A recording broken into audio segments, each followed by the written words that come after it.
Young Turks, what's up? It's Sean King on the side of the road in the middle of Florida, waiting for my rental car. And I don't know if you saw, I believe I posted it here on Facebook, but yet another poll was done. This time, 85,000 people took the poll. It wasn't an online poll either. It was a formal, legit poll.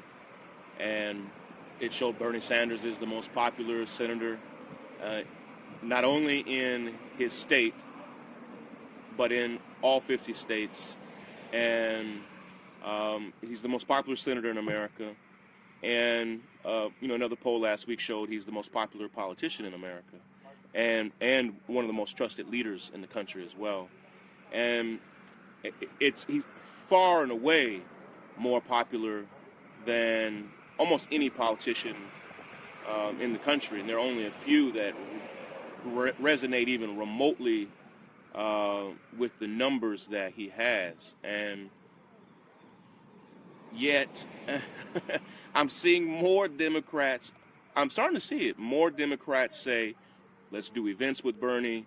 Let's, like in New York State, for instance, our state just basically passed Bernie's education plan back in New York. And, people are starting to see that Americans love Bernie for a lot of really legitimate reasons. I think first and foremost, it's character, it's integrity, it's honesty. He shoots straight. People believe Bernie, it's believability. But it's also his ideas. And time again, what we're seeing now in the wake of Donald Trump's victory is we're seeing Bernie's ideas resonate from coast to coast. And when I say Bernie's ideas, I mean the ideas that he's helped popularize, the ideas that he has continued to advance, the things he stood for his entire life. And, Bernie has continued to avail himself and basically make himself completely available to the Democratic Party.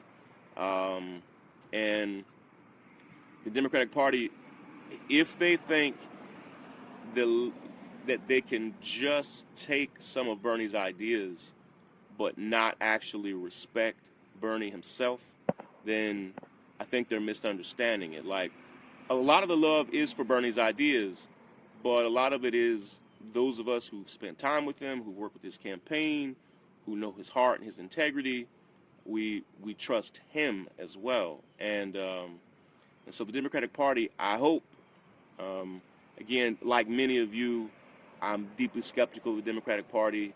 I deeply wish we had our own thing that was richly competitive. I still believe in my heart that we could do that, but we're a long way away from that.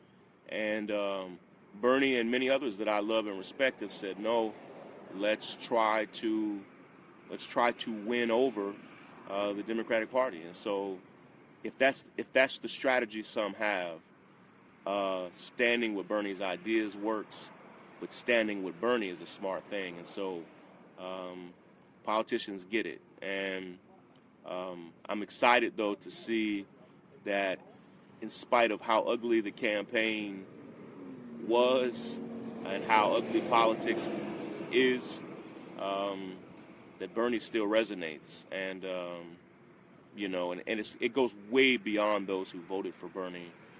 He has, his approval rating just obliterates virtually any other politician, and it even crosses party lines. And so we're not just talking about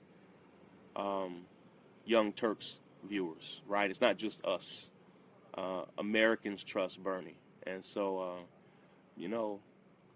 I'm going to continue to support Bernie, to stand with Bernie. And I think he's still, really more than any other individual in mainstream American politics, represents what we stand for. And so let's keep fighting. I still feel the burn. I have an article that I'm working on talking about, because people get really pissed when we say Bernie would have won. He would have. He could have beaten Donald Trump. Sorry for the car behind me. Yes, he could and would have beaten Donald Trump. He could be president right now. And people, when we say those things, they just lose it. But I think now is the time for us to talk about that. Why Bernie resonated, why we believe he could have won, and what that is. And these new polls continue to show us that in an age where people despise politicians, they love Bernie Sanders and they love what he stands for. And so, deep lessons there. Let's keep digging and keep on pushing. Take care, everybody.